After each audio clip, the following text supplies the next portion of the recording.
semua kerja, ntar kalau nonton YouTube sendirian nggak bisa ya. Benar. Ya, itulah.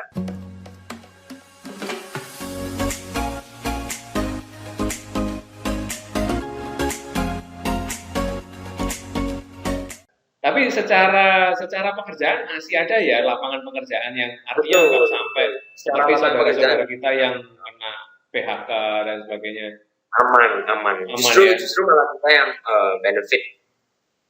Bidang-bidang kita ini yang benefit programmer semakin cari kan, semua orang mungkin bahkan freelance pun semakin bergemuruh gitu, banyak orang yang mencari freelancer untuk mendigitalisasi sistem bisnis mereka gitu kan, karena kontak fisik ini sudah harus dihindari ya, mau nggak mau orang harus pergi online gitu kan, untuk ada. Ya, jadi nggak ada pengaruhnya berarti ya pandeminya, karena jenis pandeminya ini menghindari kontak fisik ya, jadi aman masih. Oke, Ben. Kalau mau cerita dari kita mau mengamati TikTok sendiri bisa meledak gini kan, karena salah satunya juga ada faktor karantina atau COVID ini. Jadi sosial media ini semakin digunakan untuk berinteraksi dengan orang kan, karena nggak ada, kalau ya sosial media lah, karena TikTok ini juga salah satu sosial media kan, yang kemudian lagi booming, kita share sesuatu yang fun, dan semua orang melakukan itu, jadinya ya pas gitu kan sebagai media hiburannya, nggak bisa bersosialisasi secara fisik, kontak fisik ya, ini salah satunya. Mereka bikin aneh-aneh ya, challenge aneh-aneh di TikToknya supaya bisa mengekspresikan dirinya yang sedang stres juga ya, karantina kan di rumah ini. Tapi ada juga yang bisnis modelnya seperti Grab ya, jadi untuk transportasi turun, meski contoh lainnya juga penerbangan, meskipun mereka sudah online, contohnya Traveloka turun karena mereka sebenarnya meskipun mereka media booking online, tapi kenyataannya mereka tetap membutuhkan bergantung pada situasi fisik kan, situasi yang situasi lokasi liburan dan lain-lain ya. Jadi secara bisnis bisa iya atau enggak, bisa naik atau enggak, ada positif negatif tergantung jenis bisnis. Secara profesi sangat diuntungkan menurut saya. Nah, sekarang Ben, kalau misalkan ini ada yang nonton ini sedang mau mempertimbangkan kuliah nih, aku tak ngambil kuliah computer science saja deh atau sejenisnya ya, misalkan data science atau apapun lah ya variasinya, supaya gajinya itu fresh grade loh ya, rasanya kayak rasa CEO tadi. Nah itu apa tipsnya yang Fendi bisa berikan? Jadi misalkan, wah lu harus siap update terus nih, kalau nggak siap belajar terus ya misalkan ya, jangan masuk IT, misalkan gitu. Gajinya menjanjikan, tapi apabila kalau nggak cocok nanti juga susah sendiri, sengsara sendiri gitu, nggak menikmati, nggak bisa membuahkan hasil yang bagus juga. Itu menurut saya hal yang paling penting, karena dari pengamatan saya banyak sekali orang yang masuk ke computer science, masuk ke informatika, itu membawa salah kaprah atau salah paham dengan apa yang sebenarnya dilakukan seorang programmer itu. Coba lakukan research, cocok enggak? Apa sebenarnya sih programming itu ngapain sih? Coding itu ngapain sih? Ya, pada dasarnya coding secara singkat ya, kita karena code itu berupa tulisan, berarti kita harus ngetik, harus mentranslasi sebuah teks yang nantinya harus bekerja sesuai dengan perintah-perintah komputer begitu. Jadi ujung-ujungnya juga setiap hari ngetik, setiap hari di dalam teks, nggak ada istilahnya karena UI-nya bagus, app-nya bagus ya, dalamnya juga tulisan semua, bukan nggak pakai, kita nggak drag and drop, atau ada UI yang bagus, merancang game itu gambarnya bagus, yang gambar desainer bukan programmer. Jadi kalau memang tertarik di gambarnya, berarti cocoknya di desainer bukan di programmer. Nah, programmer yang di belakangnya gimana gerakin tangannya, gimana Kalau di misalnya game RPG gitu ya, misalnya dipukul damage-nya berapa, darahnya berkurang berapa, atau fisikanya, bahkan ada matematikanya. Kalau untuk game-game yang bagus tuh fisiknya harus bagus, hitungan matematikanya harus bagus, jadi lebih intens lagi gitu. Sudah coding semua, nggak ada gambarnya, pakai teks, terus tambah lagi matematikanya, mabuk nanti. Jadi ya memang ya ada benernya computer science itu sainsnya ya di bidang itu, bidang matematis, di bidang komputasi kan. Jadi itu ya mirip-mirip matematika gitu. Jadi jangan salah kaprah, salah paham bahwa hasilnya ini sebuah app yang bagus. Oh kita bikin YouTube gitu. Yang bikin YouTube di dalamnya nggak ngurusin videonya, yang bikin video orang lain, bukan programmer YouTube-nya gitu. YouTuber sama programmer YouTube beda. Gitu. Begitu. Jadi itu menurut saya hal yang paling penting sebelum memilih jurusan ini, pahami dulu lah sebenarnya ngapain, bukan hanya teriming-iming oh bajunya bagus, terus kemudian cuma perlu di depan komputer, cuma perlu bondo atau cuma bermodalkan laptop, nggak perlu kemana-mana, ke kantor pakai kaos nggak apa-apa. Tapi apakah itu cocok gitu kan? Nah itu yang jangan salah paham lah, karena sayang juga kalau nanti sudah masuk ternyata wah bosen ya, nggak suka dengan ngetik ngomong sama komputer lewat perintah-perintah ini gitu. Jadi harus introspeksi diri dulu ya, dia harus cek dulu. Menurut saya kalau yang saya amati selama kalau kita sudah kemungkinan besar suksesnya tinggi. Karena begitu nyaman dengan hal-hal ini, ya udah jadinya lancar gitu.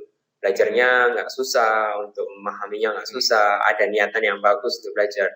Karena dari pengamatan saya, paling nggak selama saya kuliah gitu kan 4 tahun, kemudian mengamati senior, mengamati junior, kebanyakan ekspektasinya berbeda gitu dengan apa yang sebenarnya mau gimana programming gitu. Jadinya mereka nggak nyaman, nggak suka, nggak enjoy, jadinya nggak ada hasil juga, keluar nggak tahu ngoding apa, mungkin ya kerjanya juga menyimpang juga gitu. Jadinya nggak ke IT nih ya, ada yang jadi agent properti, ada yang jadi agent asuransi ya, padahal basicnya sarjana komputer ya. Begitu ya. Karena kalau nggak gitu kan mau lulus berat juga gitu, susah sendiri kan gitu. Sudah nggak passion atau nggak cocok, nggak harus punya passion yang menggebu-gebu. Saya paling nggak harus bisa menerima bahwa sebenarnya ngoding itu yang ngetik, yang interaksi dengan komputer itu memberikan perintah-perintah tertentu untuk menyelesaikan sebuah masalah. Jadi kesimpulannya, kalau memang mau masuk IT ya harus introspeksi diri, kamu cek dulu dirimu, terbiasa nggak kamu dengan di depan komputer dengan ketikan dalam jumlah besar ya, ketikanya dalam waktu yang lama. Lalu juga ini ya Ben, kalau memang sudah terlanjur masuk, kan bisa jadi mungkin loh ya, dia sudah terlanjur masuk, lalu tahun kedua, tahun ketiga dia baru merasa klik dengan jurusannya, kan bisa jadi. Jadi jangan patah semangat. Bisa juga.